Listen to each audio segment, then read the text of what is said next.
ગીર સોમનાથ જિલ્લામાં છેલ્લા 2 દિવસમાં અનરાધાર વરસાદને પગલે તમામ નદી નાળાઓ છલકાયા છે તો સૂત્રાપાડાના પ્રશ્નવાળા વિસ્તારમાં લોકોને નુકસાની વેઠવવાનો પણ વારો આવ્યો છે।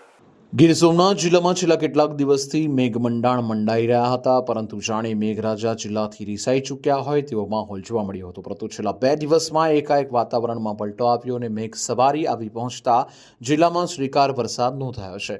સૂત્રાપાડા વિસ્તારમાં લગભગ છેલ્લા 2 દિવસમાં 15 ઇંચથી વધુ વરસાદ ખાબકી જતા પ્રશ્નવાળા અને આસપાસના ગ્રામ્ય પંથકોમાં લોકોના ઘરો અને દુકાનોમાં પાણી ઘૂસી જતા નુકસાની વેઠવાનો વારો આવ્યો છે। સ્થાનિક પ્રત્યક્ષદર્શીઓના જણાવ્યા અનુસાર બુધવારે વહેલી સવારે 4 કલાક બાદ એકાએક પાણીનો પ્રવાહ વધ્યો હતો અને ગામમાં પાણી ઘૂસી આવતા દુકાનો અને ઘણા મકાનો પાણીમાં ગરકાવ થયા હતા। ઉપરાંત દુકાનોમાં પાણી ઘૂસી જતા ફ્રીજ સહિત માલ સામાનને પણ નુકસાન પહોંચ્યું છે। આ સિવાય ખેડૂતો માટે ખુશીના પણ સમાચાર છે, પરંતુ જે લોકોને નુકસાન પહોંચ્યું છે તેનો સર્વે કરી સહાય ચૂકવવામાં આવે તેવી પણ લોકોમાં માંગ ઉઠી છે। રાત્રે લોકો ઘરમાં સૂઈ રહ્યા હતા અને તે દરમિયાન એકાએક પાણી ઘૂસી ચૂક્યું હતું, ત્યારે તે દ્રશ્યના પણ જે સાક્ષી હતા તે શાંતાબેન જણાવે છે કે અમે સૂઈ રહ્યા હતા ત્યારે ઘરોમાં પાણી ઘૂસી જતા ગાદલા, ગોદડા અને અનાજ સહિતની વસ્તુઓ પાણીમાં ગરકાવ થઈ હતી। આમ ઘણા લોકોને નુકસાની વેઠવવાનો વારો આવ્યો છે, ત્યારે પંચાયતના આગેવાનો સહિત તંત્ર પણ અહીં સ્થાનિકોની સ્થિતિ જોવા માટે ડોકાયું નથી। એમાં શું છે કે અમારે ઓછી તો સૂતા હતા ને પાણી આવી ગયું, બરાબર, એટલે અમને કંઈ ખબર રહી નહીં। પછી ગાડના ગોદડા જે અનાજ એ બધી અમારું પલળી ગયું।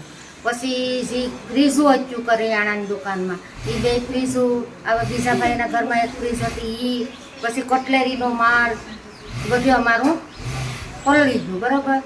પાણી આવી ગયું, અમે સૂતા હતા અને ઓછી તો આવ્યું, હાસમ બધી પલસોરથી જ આમને મસ્ત છે, નિકાલ જ નથી, કોઈ કરતા નથી, બરોબર, ને અમારે પાણી અહીં કોઈ જોવાય નથી આવતું। અન્ય કેવું થોડું ઘણું બધી પલળી ગયું। પછી કરિયાણામાં ભાઈની ફ્રીજમાં ગુલ્ફી બધો માલ હતો એ બધે અટાણે ફેંકી દીધું। સામે જોરા સુધી પાણી હતું, બરોબર, સામું ખેતરમાં ટપી ગયું પાણી, એટલું પાણી હતું। મારું નામ હિતેશભાઈ બાબુભાઈ ચુડાસમા, ગામ 5 તારીખના રાતના વરસાદ આવ્યો હતો। સવારમાં 4 વાગ્યામાં પાણી ગળી ગયું હતું ઘરમાં। નુકસાન ઘણું બધું થયું છે, કારણ કે ફ્રીજ ડૂબી ગયા છે, પછી અનાજ થોડુંક બગડ્યું છે, પછી ચેટી ઘરની અંદર ડૂબી ગયું છે। એવા 2-3 ફ્રીજ હતા, એ અટાણે કારણ કે રિપેરિંગ કર્યા સિવાય એમાં હાલે એમ નથી, કારણ કે એ કોઈ અટાણે બંધ જ પડ્યા છે। પછી એમાં જે માલ હતો અંદર 6-7 હજારનો એ બધી ફેંકવામાં આવ્યો છે। એટલે અમારું એટલું કહેવામાં આવે છે કે આ 20 વર્ષથી પાણી અહીંયા અમારે નિશા વિસ્તારમાં પાણી આવે છે, એ ભરાવો 20 વર્ષથી છે। તો અમારું એટલું કહેવાનું છે કે આ પાણીનો નિકાલ થવો જોઈએ, બરાબર। મામલતદાર સાહેબને એટલું આપણું કહેવામાં આવે, બરાબર, કે તાલુકાની અંદર આ અમારી વાત એટલી પૂગવામાં આવે કે મામલતદાર સાહેબને કે અમારું પાણીનો નિકાલ થવો જોઈએ વહેલામાં। પાણી એવું છે, વિડીયા બનાવ્યા છે, બરાબર, પણ પાછી કાંઈ જાણ અમને કાંઈ કરી નથી। અમારું એમ કહેવાનું છે કે જે આગળ જે પાણીનો નિકાલ નથી એ નિકાલ વહેલા મોડો થવો જોઈએ। ગામમાં ઓછામાં 30-40 ખોડાની અંદર પાણી ગળી ગયું છે, નુકસાન ઘણું બધું છે, બરાબર। એવા 200 ખોડા છે, પણ 30-40 ખોડાની અંદર વધારે પાણી છે। બાબુભાઈ જગદાસભાઈ જાદવ, પ્રશ્નાવડા। આજે 2 દિવસથી જે વરસાદની આતુરતા હતી ખેડૂતને, અને મોલાત જે મુરઝાતી મોલાતને જીવતદાન મળે એ માટે બધા વરસાદની રાહ જોઈ રહ્યા હતા, ત્યારે વરસાદ પુષ્કળ થયો છે, સારા માણસ થયો છે, ખેડૂત ખુશ થયા છે।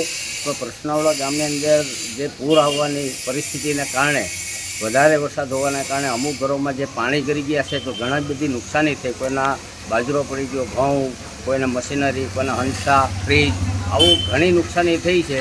તો એ નુકસાની ખરેખર સરકારે એનું સર્વે કરાવી અને આ ગામને જે કંઈ નાના માણસોને આપવાનું થતું હોય એ આપવું એ સરકારની ફરજ બનતી હોય છે। બીજું કે પ્રશ્નાવડા ગ્રામ પંચાયત જે સદર હોય તો આ બંને કેનાલનો જે રિનોવેશન કરી અને એને કેનાલને વ્યવસ્થિત કરી અને સરકારે પણ એની મંજૂરી આપવી જોઈએ કે જેથી વારંવાર આવા પ્રશ્નો ન બને, એ માટે પણ સરકારે પ્રયત્ન કરવા જોઈએ। અમે જ્યારે મંત્રીને મળીએ ત્યારે એમ કહે કે અમને મંજૂરી મળતી નથી, તો ભાઈ મંજૂરી 100 ભંડોળ એટલું બધું પડ્યું તો મંજૂરી શું કામ ન આપે? આ ગામની અંદર આવું અવારનવાર ન બને એના માટે કાયમી નિકાલ થાય એવું સરકારે કેનાલ મારફત બહાર પાણી કાઢવું જોઈએ। પાણી બધા ખેતીવાડીનું છે સીધી સિમેન્ટથી આવે છે અને પુષ્કળ પ્રમાણમાં પૂર આવતું હોય છે, પણ એનો જે પૂર આવે એનો નિકાલ થઈ શકે એવી જોગવાઈ છે, છતાં પણ એ કેનાલ વાય કે પાણી છે એ ક્યાંક ને ક્યાંક સ્ટોક થઈ અને ઘરોમાં ગરી જાય છે. તંત્ર આવે છે એ મંજૂરી આપતું નથી કેનાલને. આવું મંત્રીનો અભિપ્રાય. હાલ પાણી ભેગા થાય ધીમે ધીમે વરસાદ બંધ થયો પછી ધીમે ધીમે ઓસરી ગયા.